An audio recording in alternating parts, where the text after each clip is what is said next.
माँ जी, वो लोग इंतजार कर रहे हैं। आपके बेटे का गुस्सा तो बढ़ रहा होगा। तेजल, अरे और कितना टाइम लगाओगी तुम? कोई काम ठीक से नहीं होता है तुमसे। देखिए ना माँ जी, मेरे तो हाथ पांव फूल रहे हैं। तुम घबराओ मत, मैं हूं ना। तेजल, जैन तुम 2 मिनट नहीं रुक सकते? पक रहा है ना खाना? इसे लेकर जाओ तुम। ठीक है, मैं सब्जी लेकर आती हूँ। ला जाओ।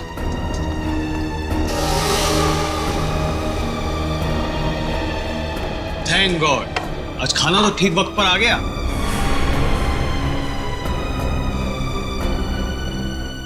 सेजल, तुम ना किसी काम की नहीं। पापा और मैं कब से भूखे बैठे, खाना तक ठीक से नहीं बनता। जैन, क्या हमेशा उससे डांटते रहते हो? सीख जाएगी धीरे धीरे। माँ, आप ही ने ना इसको अपने सर पर चढ़ा कर रखा है। मेरी लाडली बहू, मेरी लाडली बहू।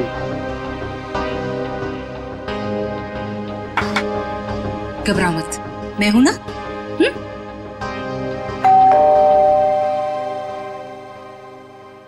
अरे यार, अब ये खाने के वक्त पर कौन आ गया? हाँ सर, ये आपका पार्सल आया है। पार्सल? जी हाँ पर भेजा किसने? सर, एक तो आपने पड़ा हुआ पार्सल लेके आया हूँ और ऊपर से मुझसे ही सवाल कर रहे हैं। तो हमने अभी तक किसी को एड्रेस नहीं दिया, तो पार्सल कैसे आ गया? अरे भाई, 4 दिन हुए हैं हमें यहाँ पर आए हुए, पार्सल कैसे आ सकता है? अरे बेटा, पार्सल पे नाम किसका है वो तो देखो। अरे माँ, नाम ही तो सफाचट है। ये लीजिए अपना पार्सल। चाहे आप इसे रखिए, चाहे इसे फेंक दीजिए, आपकी मर्जी। और ये लीजिए, यहाँ पर साइन कर दीजिए। पापा, इसके अंदर तो कुछ अजीब सी चीज है।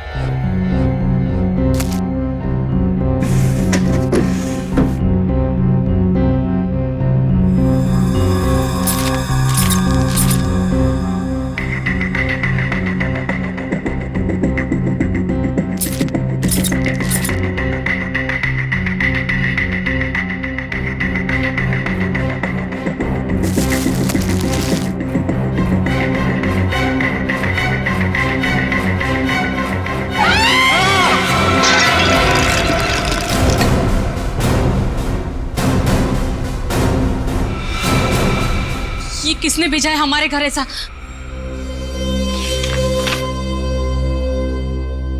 चिट्ठी? आपको ये चिट्ठी इसलिए लिख रही हूं कि आपको बता सकूं कि आप कितने बड़े जल्लाद हैं। आपको जला देना चाहिए, गोली मार देनी चाहिए और नरक में सड़ाना चाहिए। जो आप मुझसे करवा रहे हैं वो गलत है। मैंने कर जरूर दिया है और आपको इस चिट्ठी के साथ भेज रही हूं।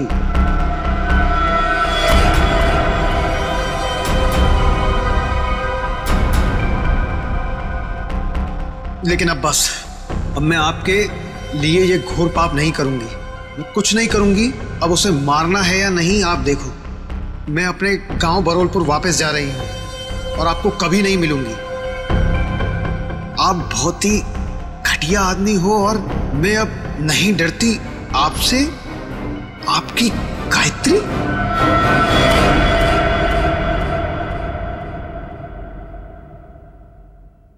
कौन है ये गायत्री?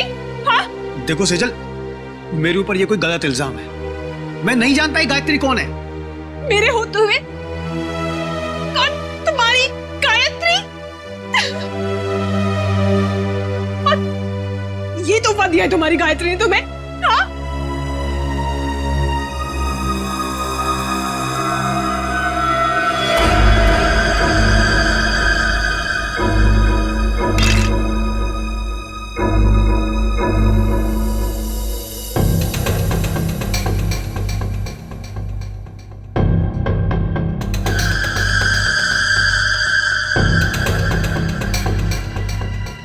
माय गॉड, छोटे बच्चे की कटी हुई उंगली है सर।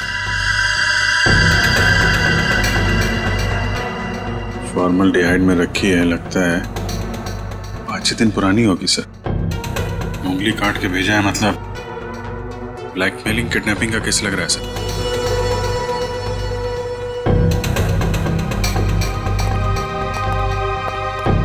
क्या आपके घर में, आपके परिवार में कोई छोटा बच्चा है? नहीं सर, हमारे यहाँ तो कोई बच्चा नहीं और ना ही ये पार्सल हमारा हो सकता है। लेकिन आया तो तुम्हारे घर पर ही ना। अगर इसी एड्रेस पर आया तो और किसी का कैसे हो सकता है? हाँ? चिट्ठी कहाँ है वो? सब जिसके लिए लिखी गई थी उसके पास ही होगी। अरे यार, क्यों मुझे मरवाने पर तुले हुई हो? सर, चिट्ठी।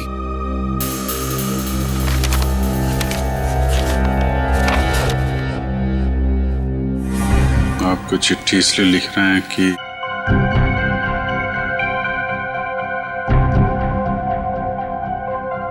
बहुत ठीक घटिया आदमी हो, और मैं नहीं डरती आपसे। आपकी गायत्री। सर, हमें नहीं पता ये चिट्ठी में ये लड़की क्या बात कर रही है, और हम गायत्री को नहीं जानते।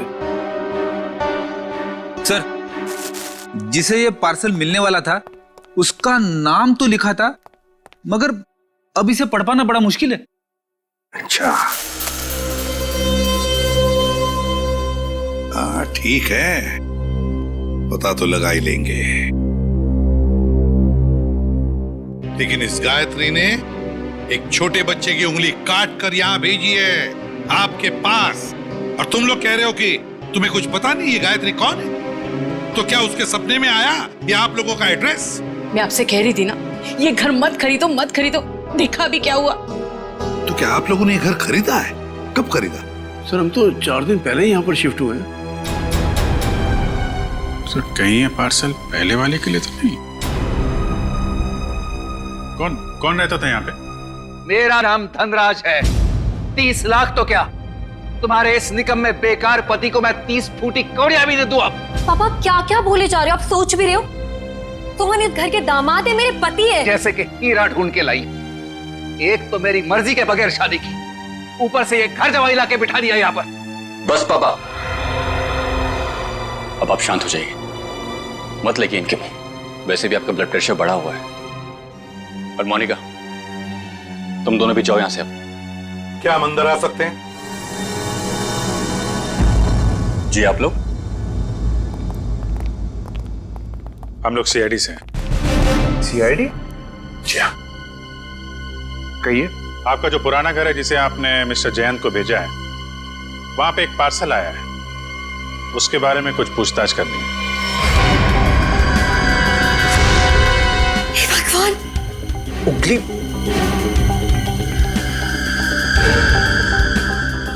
ये तो किसी बच्चे की उंगली है। जी हाँ, और इसके साथ साथ एक चिट्ठी भी है। किसी गायत्री ने लिखी है चिट्ठी।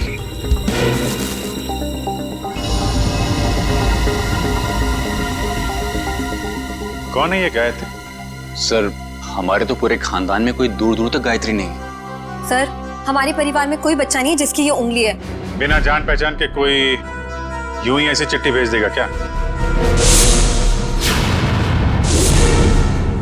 चल, कोई बात नहीं, हम पता लगा लेंगे कि गायत्री ने चिट्ठी लिखी किसको और ये बच्चा है कौन। यार, कब तक इसका पहरा देते रहेंगे? जब तक बॉस पैसा देता रहेगा तब तक।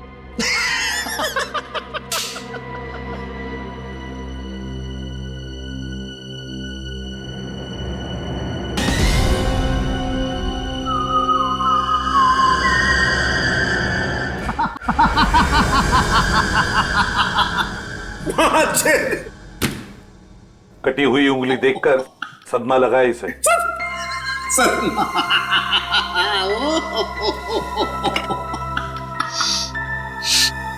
नहीं सर, इसमें कोई लाफिंग गैस नहीं है। Laughing gas? ये देख साउंड के, तुझे हमने सिर्फ इतना बताया कि गायत्री नाम की एक औरत ने एक बच्चे की उंगली काट दी, और तुझे हंसी के फव्वारे फूट रहे हैं। यार, सिर्फ इतना ही कहा है ना कि ये उंगली शायद 5-6 दिन पहले काटी गई है, क्योंकि सही सलामत है, सड़ना शुरू नहीं हुई है। उंगली तो ठीक है, लेकिन ये फॉर्मेल्डिहाइड का क्या? फॉर्मेल्डिहाइड का क्या? हाँ, क्या? ये देखो, रिपोर्ट पढ़ो फॉर्मेल्डिहाइड की। क्या? फॉर्मेल्डिहाइड सॉल्यूशन 6 साल पुराना है? 6 साल? पंकज, क्या हुआ? लगता है फॉर्मल्डिहाइड पी गया इसे। सर, इसने अभी अभी कटी हुई उंगली का फॉर्मल्डिहाइड सूंघा है। सालूम के साहब ने सूंघा, सालूम के साहब गए। पंकज ने सूंघा, पंकज आया। अब तुम भी सूंघ लो। नहीं सर, मेरी वाइफ ने कहा है हंसना मना है। सालूम के साथ हमें इतना बेवकूफ मत समझिए। ये फॉर्मल्डिहाइड भले 6 साल पुराना हो, मगर इसकी कटी हुई उंगली थोड़ी 6 साल पुरानी होगी। और नहीं तो क्या और नहीं तो क्या, ऐसा नहीं हो सकता कि इस गायत्री के पास 5-6 साल पुराना फॉर्मल्डिहाइड हो जिसमें उसने ये उंगली रख दी। क्यों अब चुप क्यों हो गए? अरे यार वो क्या जब का है? फॉर्मल्डिहाइड 6 साल पुराना तो उंगली भी 6 साल पुरानी हो गई। देखो बॉस, वो जो चिट्ठी गायत्री ने भेजी है ना, उस चिट्ठी पर जो स्याही है, मैं उस स्याही के अंदर घुसूंगा और पता चल जाएगा। आओ ये लो, सालूम के साहब अब चींटी बन के दिखाएंगे।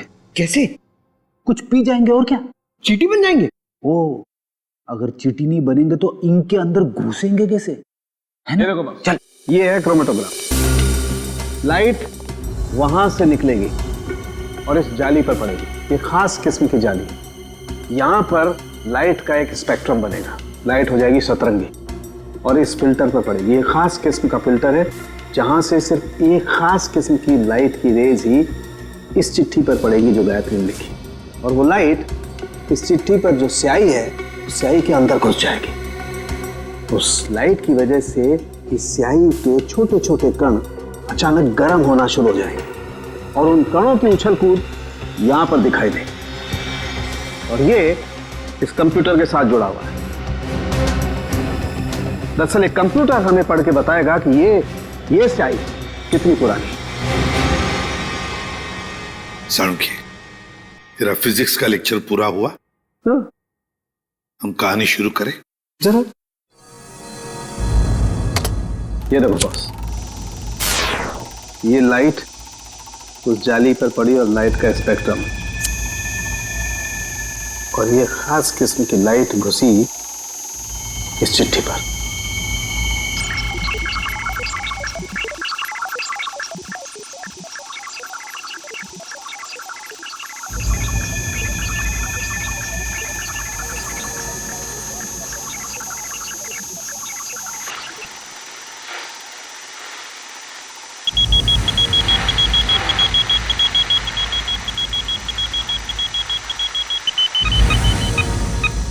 साल बस गायत्री ने चिट्ठी 6 साल पहले भेजी। गायत्री ने चिट्ठी लिखी 6 साल पहले और चिट्ठी पहुंची अब 6 साल बाद। सर, 6 साल पहले कटी हुई उंगली आज भी नहीं। सर, न जाने इन 6 सालों में इस बच्चे के साथ क्या क्या हुआ होगा। हाँ, 12-13 साल का तो हुआ होगा बच्चा। सर, इस गायत्री को हम ढूंढ निकालेंगे। गायत्री को भी और उस बच्चे को भी। बरूरपुर जाने का इंतजाम करो। हम घर तो दिखा दे रहे हैं आप लोगों को गायत्री का, लेकिन 9 साल हो गए जब वो इस बरूरपुर से गायब हुई है। गायत्री के माँ बाप किसी से उसके बारे में कोई बातचीत नहीं करते हैं। इतना तो बता सकते हैं कि अभी वो कहाँ है, किसके साथ है? मुश्किल है साहब, पति पत्नी दोनों पूरे गांव से कटे रहते हैं, किसी से कोई बातचीत नहीं। लेकिन ऐसा क्यों? पता नहीं, हम तो उनके दरवाजे पर जाएंगे नहीं, और हमको नहीं लगता है कि आप लोगों के लिए वो दरवाजा भी खोलेंगे। टेलीग्राम किसने भेजा टेलीग्राम? गायत्री ने भेजा टेलीग्राम। गायत्री ने? सरिता रुक, सुन।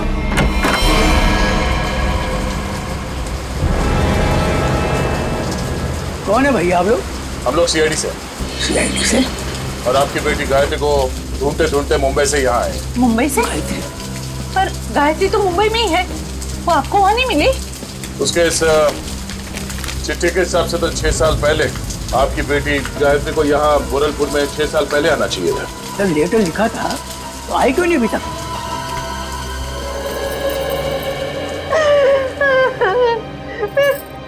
कहाँ गए मेरे बच्चे? कहाँ गए मेरे बच्चे? देखिए, आप लोगों को गायत्री के बारे में जो कुछ भी मालूम है हमें बताइए, हम उसे ढूंढ निकालेंगे।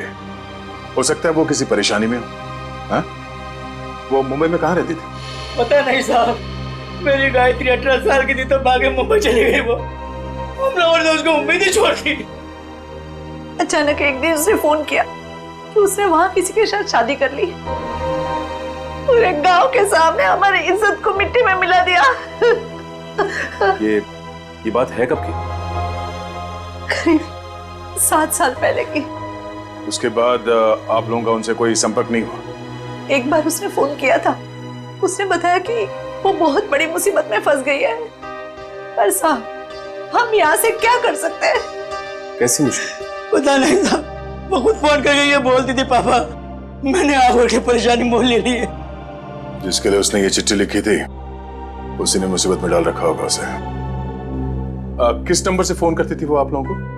किसी दुकान से फोन आता था साहब, फिर अचानक फोन आना ही बंद हो गया मेरी बेटी का। तो आप लोगों ने पता करने की कोशिश नहीं की कि उसने फोन करना बंद क्यों किया?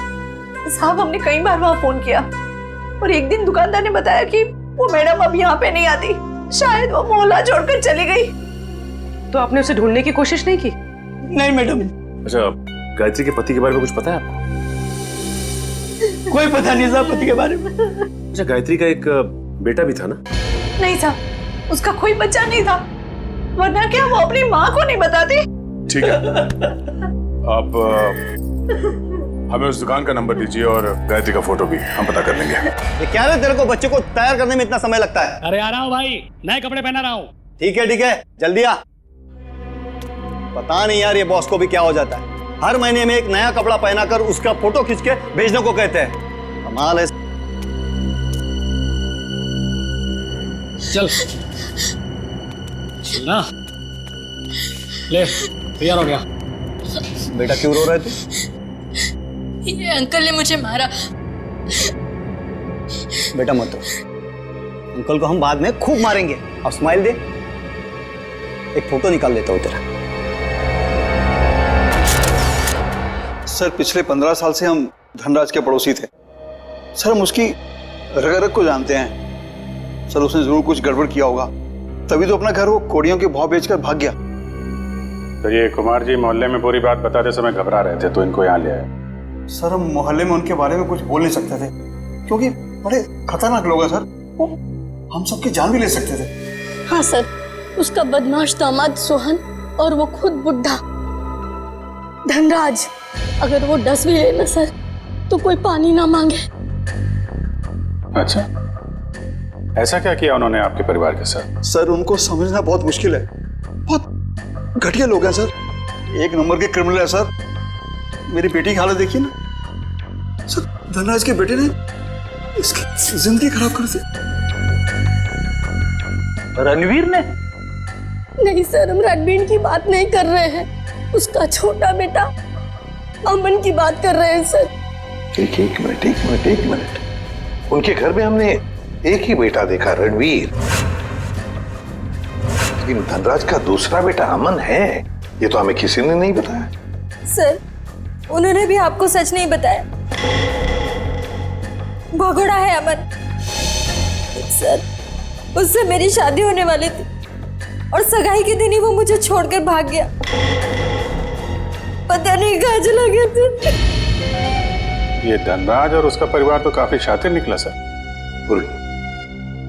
गायत्री का फोटो दिखाओ इन्हें। सर इसे कभी देखा उनके परिवार में? ये गायत्री? नहीं, कभी नहीं देखा। अच्छा, कोई बच्चा भी था उनके परिवार में? नहीं सर, कभी कोई बच्चा नहीं देखा। अभिजीत, ये अमन वाली बात मुझे गड़बड़ लगती है। क्या उस अमन के बारे में और कुछ बता सकती हो तुम? हाँ सर, अमन और उसके पापा की बिल्कुल नहीं बनती थी, इसलिए वो एक गोरेगांव के रेस्टोरेंट में काम करता था, फिर पता नहीं अचानक कहाँ गायब हो गया। अभिजीत, तो गोरेगांव में जाकर पता लगाओ किस होटल में ये अमन काम करता था। ये तो बहन जी हैं। बहन जी? हाँ साहब, सीधी सादी सी थी, हमेशा दुखी दुखी रहती थी, तो मैं इन्हें बहन जी कहता था। करीब 5-6 साल हुए हैं, अब मेरी दुकान पे नहीं आती हैं। आप बता सकते हैं कि वो इतना दुखी क्यों रहते थे? मैडम मुझे नहीं मालूम, ये तो उनके पति ही बता सकते हैं। आप उनके पति को जानते थे? नहीं साहब, उनके पति को तो कभी देखा नहीं, लेकिन अक्सर हर दूसरे दिन बहन जी मेरी दुकान पर अकेली ही आती थी। यहाँ से अपने गांव फोन करती थी, अपनी जरूरत का सामान लेती थी और चली जाती थी। उसके साथ कोई बच्चा भी आता था 5-6 साल का? नहीं साहब, मैंने कभी कोई बच्चा नहीं देखा इनके साथ। अच्छा, ये बहन जी रहती कहाँ पर थी? साहब अगर मुझे इनके घर का पता मालूम होता तो मैं अपने उधार के 2500 रुपए वसूल नहीं कर लेता इनसे। सर, अगर ये गायत्री हर दूसरे दिन यहाँ फोन करने आती थी तो इसका मतलब तो यही है ना कि कहीं आसपास ही रहती होगी। इतनी वाहियात फिल्म थी ना कि मैं तो पूरी पिक्चर में ही सोता रहा। क्या बात कर? तो और क्या, इतनी बकवास? अरे एकदम बकवास। अरे समझ सुनो, आप करना जरा ये फोटो देखिए। आप लोग इस औरत को पहचानते हैं? भाई साहब, आप किसी और से जाके पूछ लीजिए ना, आप देख नहीं रहे हम लोग बातचीत कर रहे हैं। अरे भाई साहब, 1 मिनट फोटो देख लोगे तो क्या जाएगा आपका? क्यों भाई, जबरदस्ती है बताना। आप जबरदस्ती समझो या फिर मजबूरी, जरा ये फोटो देख के पहचानिए। हम लोग CID से। जी हाँ, CID से। अब देखिए और बताइए। ये औरत, ये तो वही है ना सर? इसकी वजह से मेरे को बहुत मार पड़ी है सर।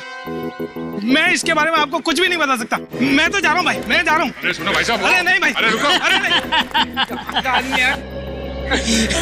गायत्री को आप लोग ढूंढ रहे हैं? मगर इसमें हंसने वाली कौन सी बात है? अरे मैडम, गायत्री के बारे में हर आदमी कुछ न कुछ नई बात बताएगा आपको। मतलब?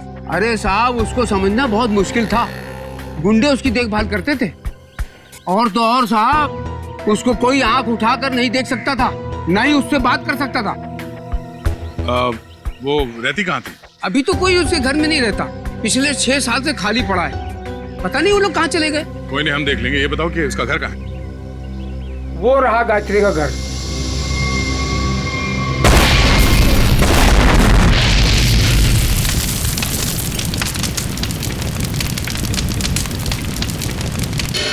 ये तो अमन साहब हैं सर।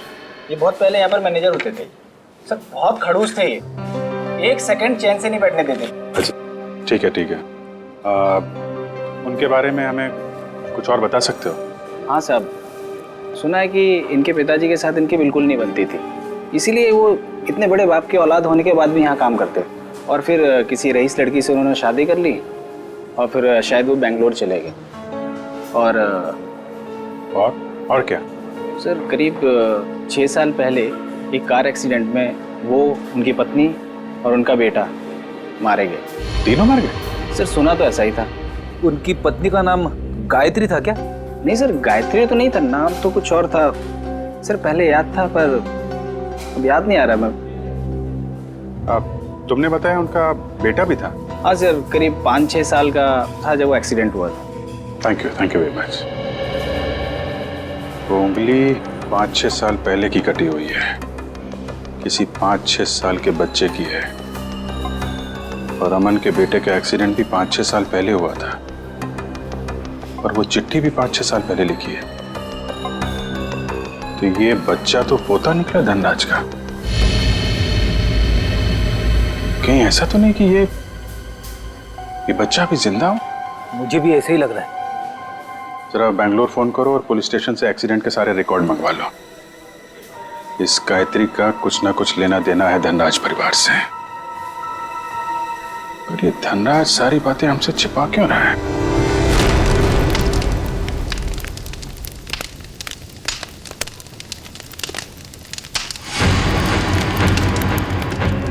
क्या टाइमिंग थे?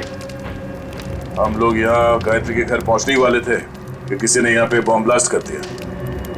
सर, ये ठंडे बस्ते में पड़ा हुआ मामला नहीं लगता है।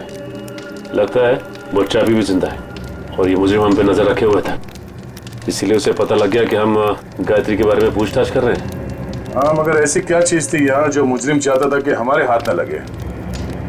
ये घर सालों से बंद पड़ा है, गायत्री यहाँ पे रहती भी नहीं है, फिर ये धमाका करने की क्या जरूरत थी? जरा देखो आसपास, देखो कोई सुराग मिलता है क्या?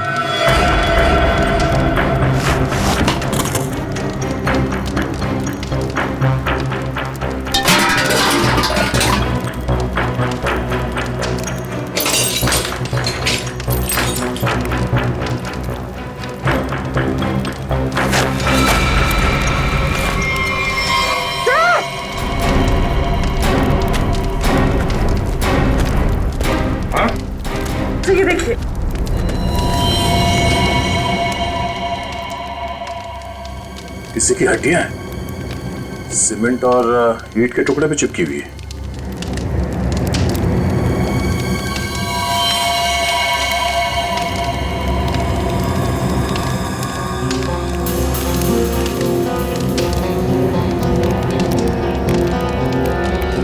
इतनी सारी हड्डियां, लगता है यहाँ पे किसी की लाश को गाड़ दिया गया था और उस कंकाल को नष्ट करने के लिए ब्लास्ट किया गया। तो मतलब मुझे नहीं चाहता था कि कंकाल हमारे हाथ लगे। एक काम करो, ये जितनी भी हड्डियां सब उठा लो और लाश की खोपड़ी भी ढूंढो, यहीं कहीं होनी चाहिए आसपास।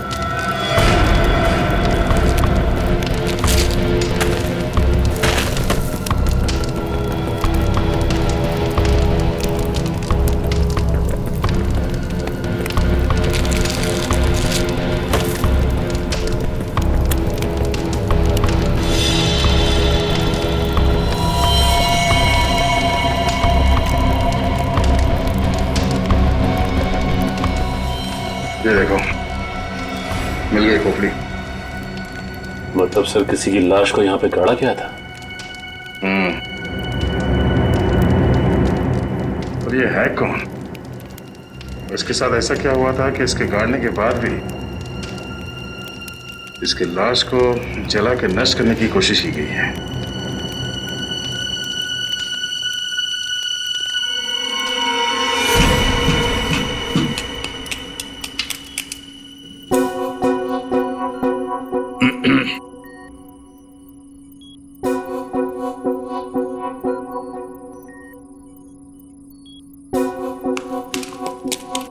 सालुंखे, तू एक ही हड्डी निकालते रहे ना, हम यहाँ खड़े खड़े भजन करते हैं। हाँ?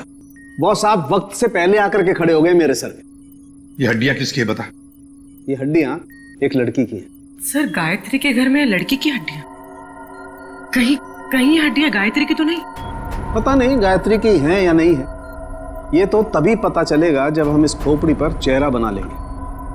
हाँ, वैसे एक बात बताऊं, ये हड्डियां किसी 30 साल की उम्र की औरत की हड्डियां हैं, क्योंकि इन हड्डियों की डेंसिटी ज्यादा बदली नहीं है और औरतों में 30 साल के बाद ही बदलाव आता है। तो फिर डॉक्टर सालुंखे, क्या हम इस खोपड़ी पर चेहरा बनाना शुरू करें? क्यों नहीं?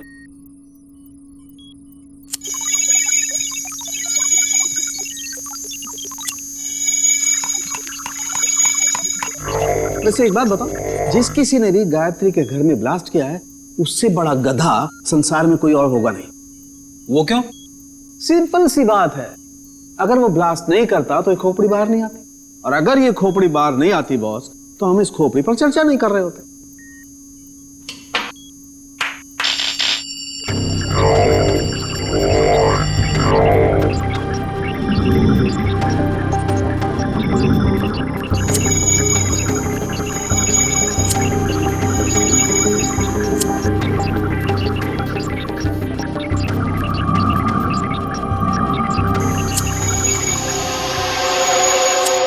जैसे इसको थोड़ा वक्त लगेगा बस, कंप्यूटर को हर काम सोच समझ के करना पड़ता है, कहीं चेहरा गलत ना बन जाए।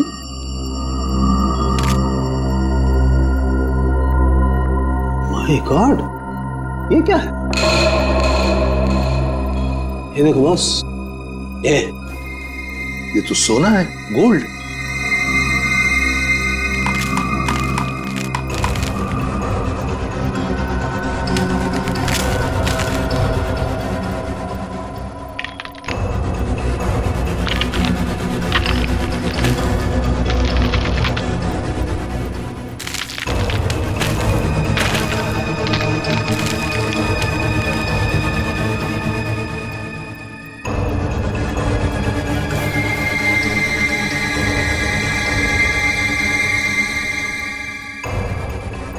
ये देखो बॉस,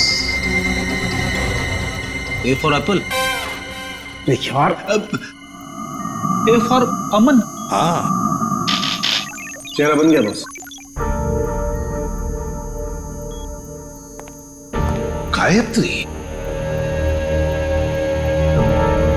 सर गायत्री के घर में घुस के किसी ने उसे मार दिया और उसे अपने घर में गाड़ दिया, और गायत्री ने उस बच्चे की उंगली काट कर फेंक दी।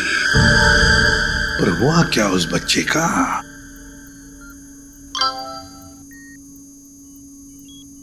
सर, बैंगलोर पुलिस ने एक मेल भेजा है। लिखा है कि 6 साल पहले अमन अपनी वाइफ के साथ कहीं जा रहा था। कार पहाड़ से नीचे गिर गई और कार में आग लग गई। हाँ, मगर इस फोटो में बच्चा भी है। पर सर, मेल में तो बच्चे का कोई जिक्र ही नहीं है। इसका एक ही मतलब हो सकता है कि बच्चा जिंदा है। सर, बच्चे ने गले में चेन भी पहनी हुई है। और सर, वही वाली चेन है, A for apple. A for Aman. पर सर, अमन के बेटे की चेन गायत्री की लाश के पास मिली। अमन और उसके पत्नी की गाड़ी का एक्सीडेंट हो गया 6 साल पहले। गायत्री ने उनके बच्चे को पकड़ लिया, उसी की उंगली काट कर भेज दी। पर अब तो गायत्री ही नहीं रही, तो फिर वो बच्चा कहां गया? उस बच्चे को ढूंढना होगा, बचाना होगा और इस धनराज की गर्दन पकड़नी होगी। बस बबलू ने एक निवाला खा लिया ना, तो हमारा काम हो जाएगा।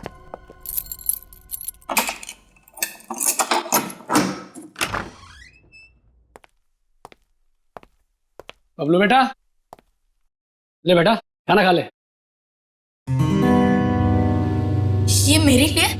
हाँ मुन्ना, तेरे लिए ही है, ले खा ले।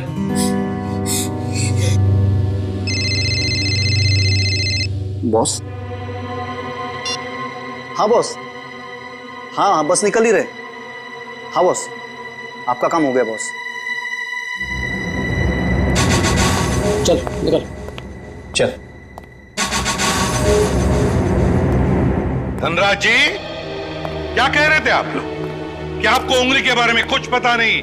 गायत्री कौन है किसी को कुछ नहीं मालूम। आपके पूरे परिवार में कोई बच्चा है ही नहीं, तो फिर क्या ये झूठ पे झूठ बोलते रहे आप। आपको मालूम था वो उंगली किस बच्चे की है। आप जानते थे गायत्री ने एड्रेस लिखने में कोई गलती नहीं की। आपने ये बताना जरूरी नहीं समझा कि आपका एक और बेटा था, अमन, जिसका एक 5-6 साल का बच्चा है? क्यों?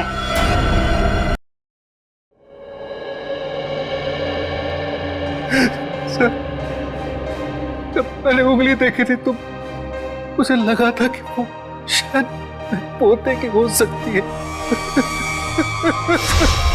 सर बचा लीजिए उसे, सर बचा लीजिए, सर प्लीज बचा लीजिए उसे। वो किसी की कैद में है पिछले 6 साल से। उसने कहा है कि जब तक मैं उसे पैसे देते रहूं तब तक वो उसे जिंदा रखेगा।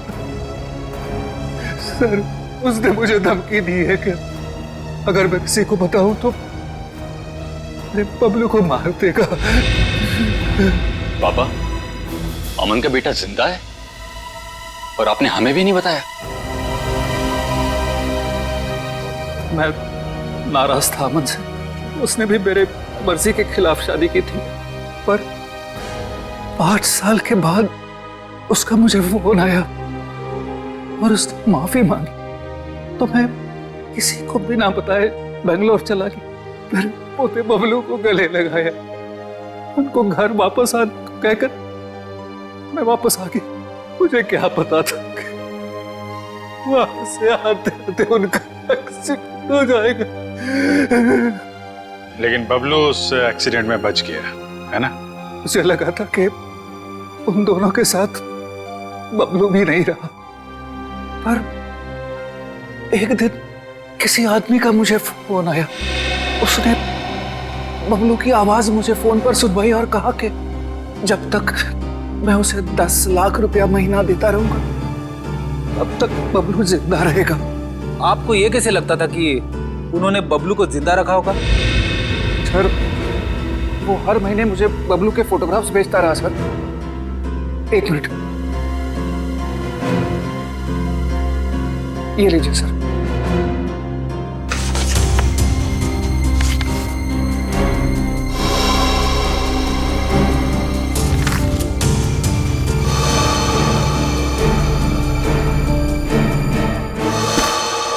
आपने उस किडनैपर का फोन नंबर तो नोट किया होगा ना? नहीं सर, वो हर बार अलग अलग नंबर से फोन करता रहा। अब तक एक भी बार नंबर रिपीट नहीं हुआ सर। धनराज जी, ये किडनैपर तुम्हारे साथ पैसे का खेल खेलता रहेगा, झूठी उम्मीद दिलाता ही रहेगा। लेकिन अब ज्यादा दिन उसका ये खेल हम नहीं चलने देंगे। नहीं चलेगा उसका ये खेल।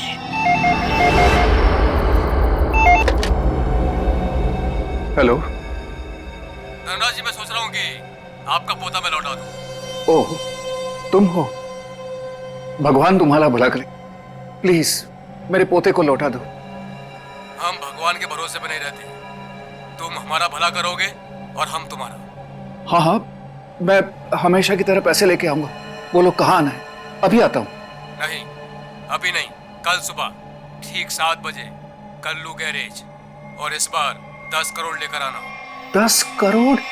हाँ, 10 करोड़। पर इतने सारे कैश पैसे मैं कहाँ से ले आऊंगा? इसीलिए तो 12 घंटे का समय दे रहा हूँ ना। और सुनो, कोई चालाकी नहीं, वरना अपने पोते से हमेशा के लिए हाथ धो बैठोगे। नहीं नहीं, प्लीज कुछ भी मत करना मेरे पोते को। मैं पहुंच जाऊंगा, 7 बजे के पहले ही पहुंच जाऊंगा। Hello hello hello.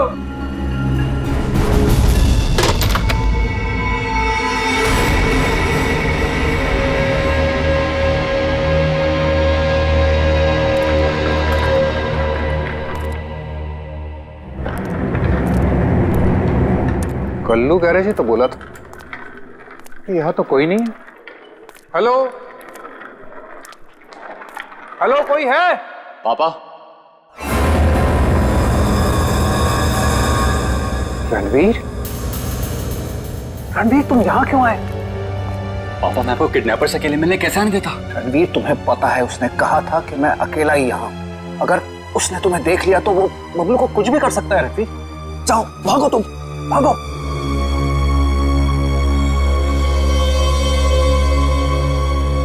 पापा, अगर मैं ही यहां से चला गया तो आपको आपके लाडले पोते से कौन मिलाने वाला है? क्या? तुम? जी हाँ, मैं ही आपके पोते को 6 साल से पाल रहा हूं। क्या कह रहे हो रणवीर? तुम ऐसे कैसे कर सकते हो? मैं तुम्हें... अरे अरे पापा, आराम से, शांति, नहीं तो ब्लड प्रेशर हाई हो जाएगा। आपका पोता बिल्कुल ठीक ठाक है। ले आओ रे।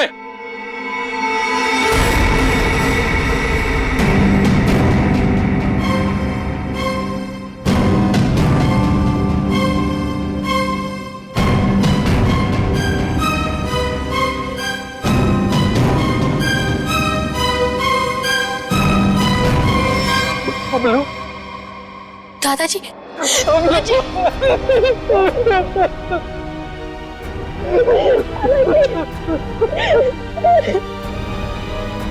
मैं आ गया हूं, तुम्हें कोई कुछ नहीं करेगा।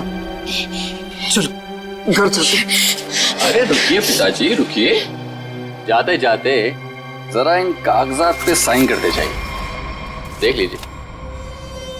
वो क्या है ना कि ये सब हो जाने के बाद आप और मैं एक साथ तो रह नहीं सकते, तो आपका घर और फैक्ट्री मेरे नाम कर जाइए और दफा हो जाइए। तो जैसे विश्वासघातकी को तुम्हें एक फूटी कौड़ी भी नहीं दूंगा। दोगे पापा, दोगे। जब आप बिना देखे अपने पोते के लिए करोड़ों रुपए दे सकते हो, तो देखने के बाद तो इतना दे ही दोगे। नहीं मिलेगी, एक फूटी कौड़ी भी नहीं मिलेगी। अच्छा, देखते। क्या कर रहे हो? सोच लीजिए। दादाजी नहीं। बुढ़े साइन कर, दोबारा मौका नहीं दूंगा।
सोने का अंडा देने वाली मुर्गी का पेट काटने चले थे तुम।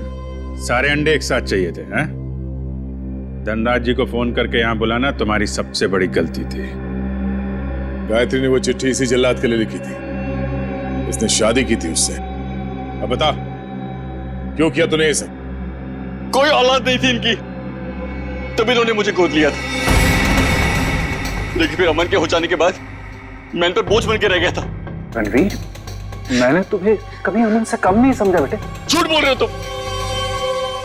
अमन ने इनकी मर्जी के बगैर शादी की थी और वो घर छोड़ के चला गया। तो मुझे लगा शायद अब मुझे मेरा हक मिल जाएगा, लेकिन नहीं, सुलह करके आ गया उसके साथ। इसलिए तुमने अमन को एक्सीडेंट में मरवा दिया? हाँ, लेकिन उस एक्सीडेंट में अमन का बेटा अंकित बच गया था। लेकिन मैंने सोचा कोई बात नहीं, इसी बच्चे के जरिए मैं इस पैसे के पुजारी से पैसा निकलवाता रहूंगा और एक दिन इनको कंगाल बना दूंगा। गायत्री तो तुम्हारी पत्नी थी, उसको क्यों मारा? सर, मुझे लगा वो अंकित को मेरे हिसाब से संभाल लेगी, लेकिन नहीं, उसे उस पर दया आने लगी। मेरे इतने दबाव देने के बाद ही उसने इसकी एक उंगली काटी थी और उसके बाद वो मुझे धमकाने लगी। कहती है कि अंकित को जल्दी से घर छोड़ दो वरना मेरा भांडा फोड़ देगी, मेरा, अपने पति का। इसलिए तुमने उसे भी मार के वहां घर में गाड़ दिया? हाँ, क्योंकि मैं नहीं चाहता कि मेरी तरफ आराम से आने वाले पैसों के बीच में कोई भी रुकावट बन जाए। रुकावट तो आनी ही थी रणवीर। जुर्म के रास्ते में रुकावट डालने और मुजरिम को उसके अंजाम तक पहुंचाने के लिए सीआईडी बनी है। 3 खून करने और बच्चे की किडनैपिंग के जुर्म में जेल की सलाखों के पीछे सड़ना होगा जब तक फांसी का ऑर्डर नहीं आता।